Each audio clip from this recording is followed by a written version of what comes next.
আসসালামু আলাইকুম শিক্ষার্থীরা, আশা করি সবাই ভালো আছো, সুস্থ সুন্দর এবং সহজে পড়াশিখির সাথে আছো। আজকে আমরা সপ্তম শ্রেণীর বাংলা প্রথম পত্র বই থেকে কাজী নজরুল ইসলাম রচিত কুলি মজুর কবিতাটির তোমাদের পাঠ্য বইয়ে যে সৃজনশীল প্রশ্ন রয়েছে তার উত্তর আলোচনা করব। এই ক্লাসটি কিন্তু অনেক শিক্ষার্থীর অনুরোধে করা হচ্ছে, কারণ আমি সাধারণত পাঠ্য বইয়ের সৃজনশীল প্রশ্ন উত্তর ক্লাস কিন্তু কখনো করিনি, কিন্তু তোমাদের অনেকেরই অনুরোধ ছিল যে পাঠ্য বইয়ে যে সৃজনশীল প্রশ্নের উত্তর আছে সেটিও আলোচনা করে দেওয়ার জন্য, তাই আজকের এই ক্লাস। প্রথমে আমরা পাঠ্য বইয়ের বহু নির্বাচনীগুলো একটু চোখ বুলিয়ে নিব। কুলি মজুর কবিতায় কোনটিতে দেশ ছেড়ে যাওয়ার কথা বলা হয়েছে? এটা হচ্ছে কলে। কলে মানে মেশিনে, যান্ত্রিক যানবাহনে বা যান্ত্রিক জিনিসপত্রে। কুলি মজুর কবিতায় কবি শ্রমজীবীদের জয়গান গেয়েছেন কারণ তারা, এখানে তিনটা অপশন দেওয়া আছে। উচ্চতর দক্ষতামূলক প্রশ্নের উত্তরে এরকম অপশন দেওয়া থাকে: অবহেলিত, সভ্যতার নির্মাতা, অধিকার বঞ্চিত। আমার মনে হচ্ছে এখানে উত্তর তিনটাই হবে, তাহলে আমরা ওখানে যেয়ে দেখি কি এখানে কোনটি সঠিক। এই যে 1, 2 এবং 3 ঘ নাম্বার কিন্তু। তারপরে এখানে একটা উদ্দীপক দেওয়া আছে, আমরা পড়ব। উদ্দীপকটি পড়ে 3 এবং 4 নম্বর প্রশ্নের উত্তর দাও।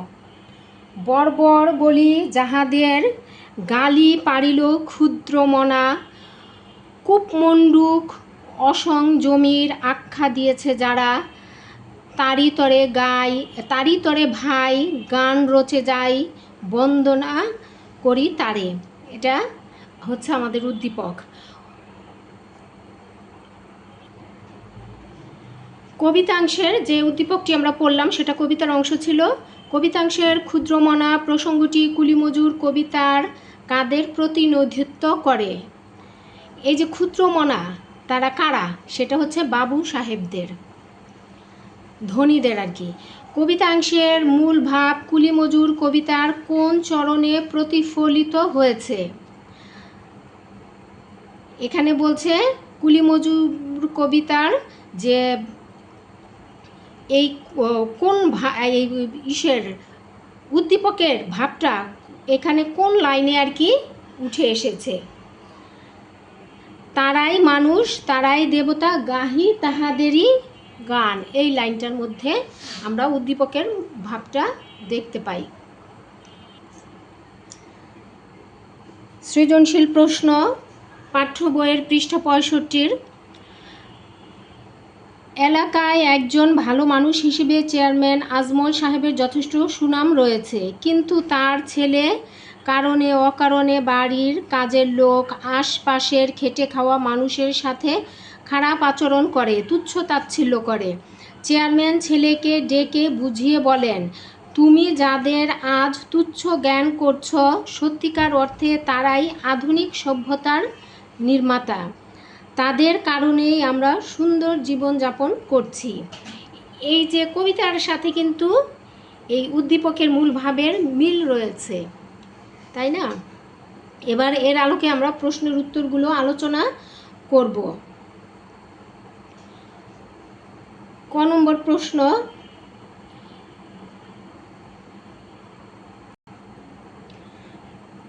কুলি মজুর কবিতা কাজী নজরুল ইসলামের কোন কাব্যগ্রন্থের অন্তর্গত?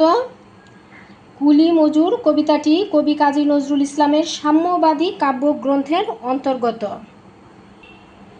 প্রশ্ন খ, শুধিতে হইবে ঋণ কথাটি দ্বারা কি বোঝানো হয়েছে?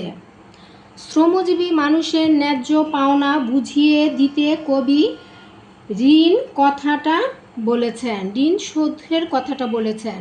শ্রমজীবী অক্লান্ত শ্রমে রাজপথে মোটর গাড়ি চলছে, সাগরে জাহাজ চলছে, দালান কোঠা গড়ে উঠছে। মূলত লক্ষ কোটি শ্রমিকের হাতে মানব সভ্যতা গড়ে উঠেছে, আর সেই সভ্যতার ফল ধনী শ্রেণী ভোগ করছে।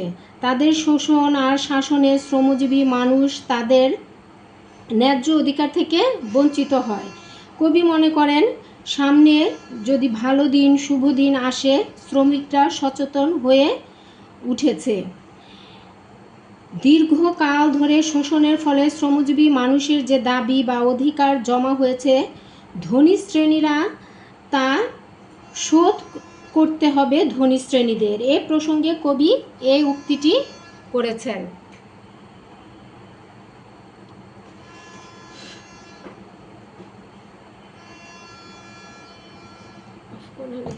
বাঁশি বাজাইতেছে।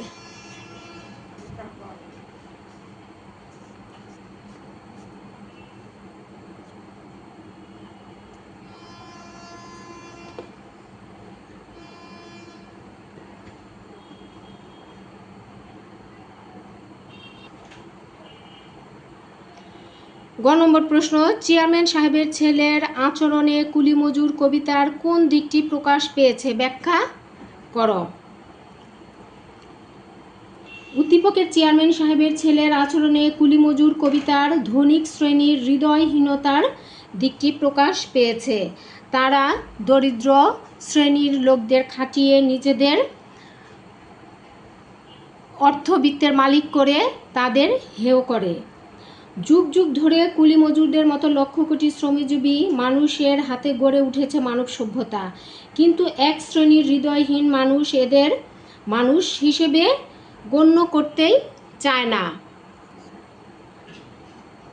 উদ্দীপকের চেয়ারম্যানের ছেলের আচরণে সমাজের বিত্তবান স্বার্থন্বেষী মানুষের দৃষ্টিভঙ্গি ফুটে উঠেছে। সে সমাজের শ্রমজীবী দরিদ্র মানুষের সাথে খারাপ আচরণ করে, তুচ্ছতাচ্ছিল্য করে।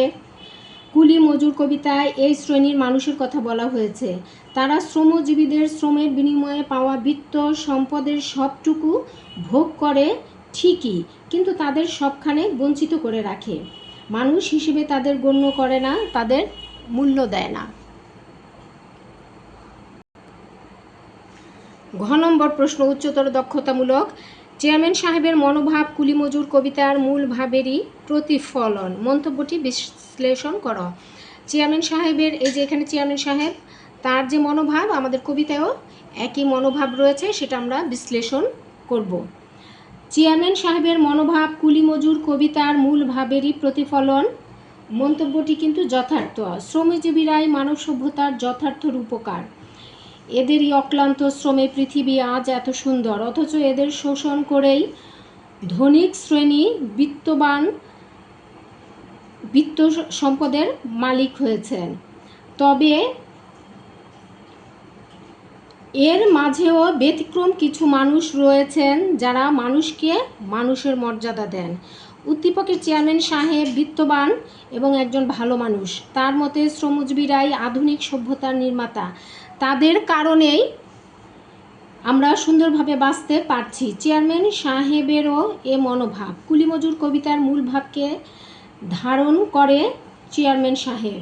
কুলি মজুর কবিতায় কবি মানব সভ্যতার যথার্থ রূপকার শ্রমজীবী মানুষদের অধিকারের পক্ষে কথা বলেছেন, কলম ধরেছেন। সমাজ সভ্যতা নির্মাণে তাদের অবদানের কথা স্মরণ করে তাদের ন্যায্য পাওনা ও দাবি আদায়ের পক্ষে কথা বলেছেন। উদ্দীপক ও কুলি মজুর কবিতা উভয় জায়গায় শ্রমজীবী মানুষের অবদানের কথা প্রকাশ পেয়েছে তাদের প্রতি মমত্ববোধ। উদ্দীপকের চেয়ারম্যান সাহেব শ্রমজীবী মানুষের উপর শ্রদ্ধাশীল।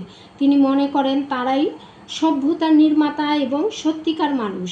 আলোচ্য কবিতার মূল ভাবেও এই বিষয়টি প্রকাশ পেয়েছে। তাই বলা যায় যে প্রশ্নোক্ত মন্তব্যটি যথার্থ, সঠিক। শেষ হচ্ছে আমাদের আজকের কুলি মজুর কবিতার পাঠ্য বইয়ের সৃজনশীল প্রশ্নের উত্তর আলোচনা। আশা করি সবাই ভালো বুঝতে পেরেছ। খুব শীঘ্রই আমি আবার নমুনা সৃজনশীল প্রশ্নের উত্তর এবং গুরুত্বপূর্ণ বহু নির্বাচনী প্রশ্ন ক্লাস নিয়ে তোমাদের